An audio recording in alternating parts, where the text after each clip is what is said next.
sinó que, al nostre entendre, ratlla la indecència política. No es pot fer política barata, ni es pot fer política de programa de televisió sensacionalista. S'ha de ser més seriós i s'ha de ser més rigorós en un tema, com dic, que a nosaltres ens mereix el major dels respectes. Però, malgrat tot el que hem comentat, el Consell ha anunciat la seva voluntat d'aportar totes aquelles proves que pogueren trobar-se o requerir-se per part de qui ha de fer-ho, que és la justícia. Ni vostè, ni jo, ni els que estem així som justícia. Ha de fer-ho qui té la competència.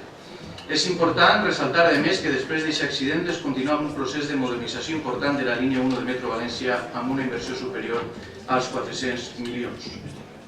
Per tant, nosaltres el que demanem a la nostra declaració institucional és, en primer lloc, sol·licitar-li al Consell que posa a disposició del Ministeri Fiscal, així com de qualsevol organisme judicial que requerisca o que resulte competent, tota la documentació obrant en poder de la Generalitat relacionada amb el fatídic accident. I, en segon lloc, respectar les conclusions extretes tant per la comissió d'investigació que se va fer, ja li ho he dit, de les Corts Valencianes, com per 3 autos judicials existents que coincideixen en la mateixa resolució, argumentació, en què l'accident va ser ocasionat per l'excés de velocitat del tren. I crec que hem de tindre respecte per la justícia i per el que ha dit. Moltes gràcies. Senyora Milvares. Gràcies, senyor Soler. Bé, com ja ha dit el company regidor Vicent Mascarell, en uns dies, fatídics dies, es compliran 7 anys que es va produir, com tots hem dit ja, a València, el pitjor accident de metro que mai s'ha produït a l'estat espanyol, amb el saldo d'aixes 43 persones que van perdre la vida i més de 47 persones que van resultar ferides. Des d'aquell fatídic moment, tot un seguit de factors que van desencadenar l'accident, que deurien haver generat, i dic deurien haver generat perquè no ho van fer, una investigació seriosa i concloent per tal de garantir a les víctimes i als seus familiars el coneixement de la veritat, la societat valenciana l'únic que s'ha trobat és amb el pitjor dels silencis i el pitjor dels conseqüents oblits. La velocitat a la que anava el tren, el mal estat de les vies, les deficiències tècniques dels trens, les mesures de seguretat instal·lades en altres línies de metro que no van estar presents a la línia 1, les reiterades denúncies de sindicats sobre la perillositat d'aquell tram, els descarrilaments previs que es van ocultar o les finestres mal segellades, i crec que no són poques les deficiències, senyor Soler, que li acaba d'enumerar, no semblen haver estat motius suficients per a que s'encetara un procés polític i judicial que explicara amb claretat els fets i es depuraren les responsabilitats que pertocaren. Per si fora poc, a tot això, la comissió parlamentària que es va crear va quedar desdibuixada, i va quedar desdibuixada pel fet conegut posteriorment que totes les persones que van comparèixer havien estat, si més no, alliçonades per una empresa de comunicació, on lluny de dir la veritat, es van cenyir a un guió, al pur guió teatral, prèviament escrit per aquells consultors i pactat amb els directius de Ferrocarrils de la Generalitat Valenciana. Senyor Soler, ni investigació, ni procés judicial, ni cap veritat. Els familiars de les víctimes no han tingut res de tot això. Tan sols, com ha dit vostè, van tindre negociacions d'indemnitzacions i ofertes de treball per als familiars directes de les víctimes. Han vist com una de les pitjors tragèdies dels últims anys, conegudes en el territori valencià, ha caigut en l'oblit i ha provocat així un doble dolor en les persones. L'aparició de noves informacions sobre les causes que van provocar l'accident del metro de València fan necessària, i crec, senyor Soler, que justifiquen sobradament, per respecte a les víctimes, a la veritat i a la moral, que es torna a crear la Comissió Parlamentària d'Investigació que anys enrere es va tancar en fals i que, curiosament, ha estat la més breu de la història del Parlament Valencià. Si realment, senyor Soler, el Partit Popular de Gandia, tal com manifesta la seva moció, comprèn i comparteix el dolor de les víctimes i estaran sempre amb tots ells, i la seva voluntat de col·laboració, com diuen, és manifesta, està clar, jo crec que no hi ha dubtes. El que ha de fer és demostrar-ho avui així donant suport a la proposta que presenta el Partit Socialista. I com? Molt fàcil, senyor Soler, molt fàcil.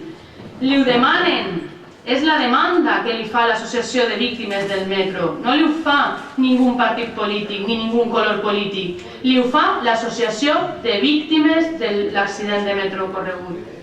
Donada la quantitat d'informació i de proves aparegudes en els últims anys i que venen a demostrar que es va donar una ràpida carpetada, com li dic, al tema. Eixa sí que seria, senyor Soler, una clara demostració de suport als familiars de les víctimes.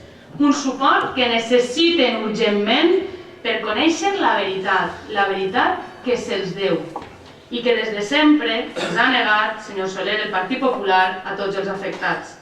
I avui, amb aquesta moció alternativa presentada per vostès, queda ben clar que no pensen donar-los suport.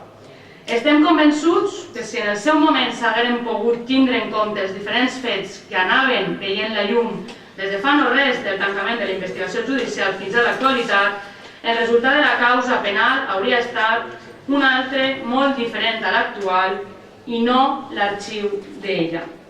Sense ànim de cap medalla ni cap foto, senyor Soler, des de Compromís per Gandia no oferirem mai declaracions de bones intencions com estan fent vostès amb la presentació d'esta moció.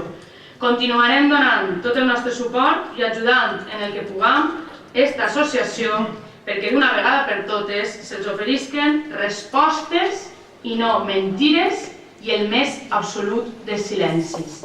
Per tot això, nosaltres li donarem suport a la moció presentada pel Partit Socialista i, com no podia ser d'altra manera, no li donarem suport a la presentada avui pel Partit Popular. Moltes gràcies.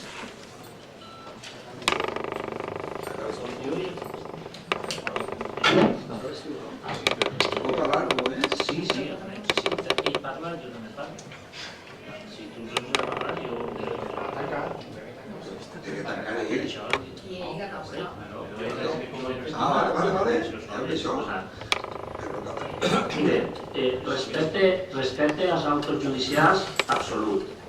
Respecte a una comissió pervertida i perversa, no cap. Perquè no sé com es poden sentir vostès orgullosos d'una comissió pervertida i perversa.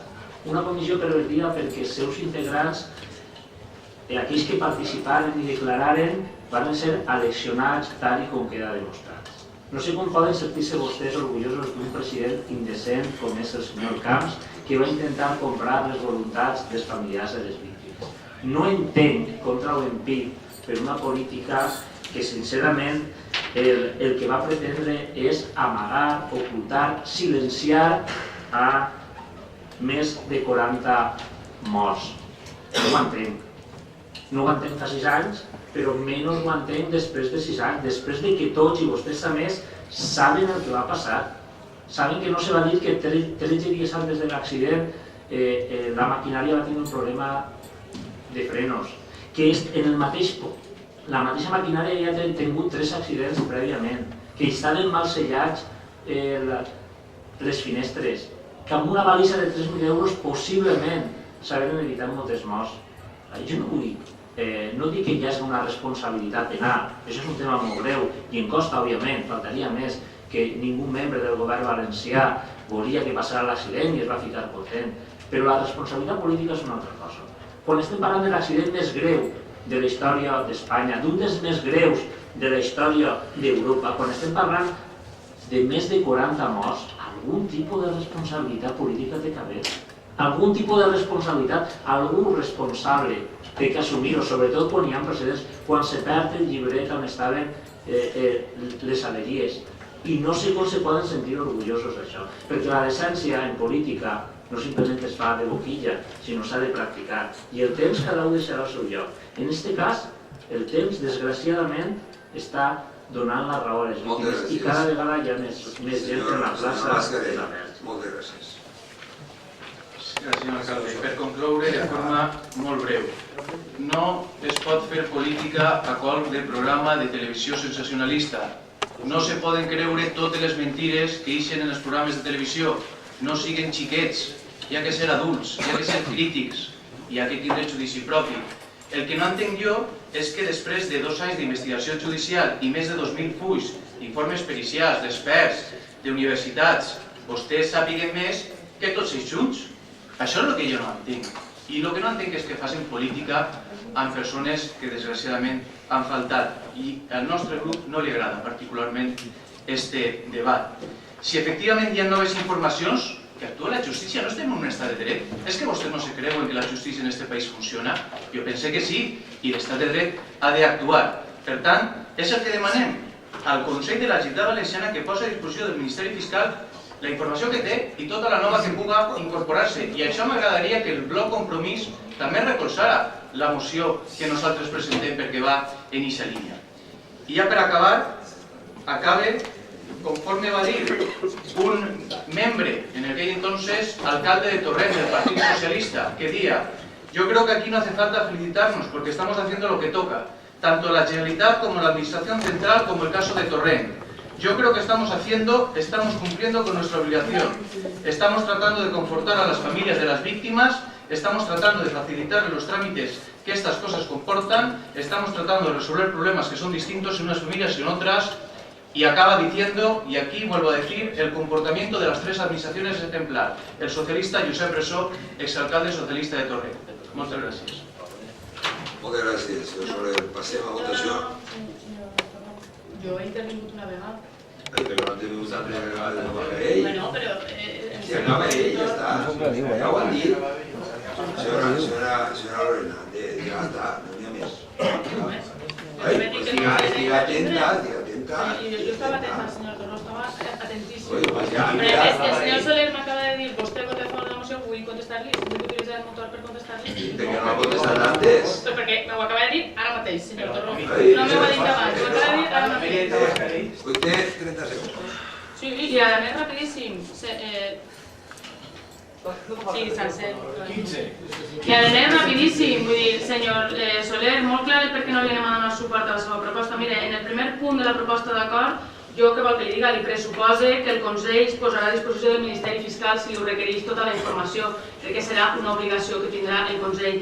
I pel que fa al segon punt, senyor Soler, clar que s'ha de tornar a fer la comissió. És que vostè ens ha parlat en la seva exposició de que van a invertir ara en millores en la línia 1 després de que hagin mort 43 persones. Però sap que no era el primer accident que ocorria en aquesta línia? Sap que van ocórrer 3 accidents anteriorment i que no es va fer res fins que ara han faltat 43 persones i hi ha 43 persones ferides? Senyora Milvaques. Per això no li donem suport. Senyora Milvaques, a seguir llevo. Passem primer a la moció socialista. Vots a favor. Vots en contra. Passem al Partit Popular. Vots en contra. Vots a favor. Bueno, passa a la sessió.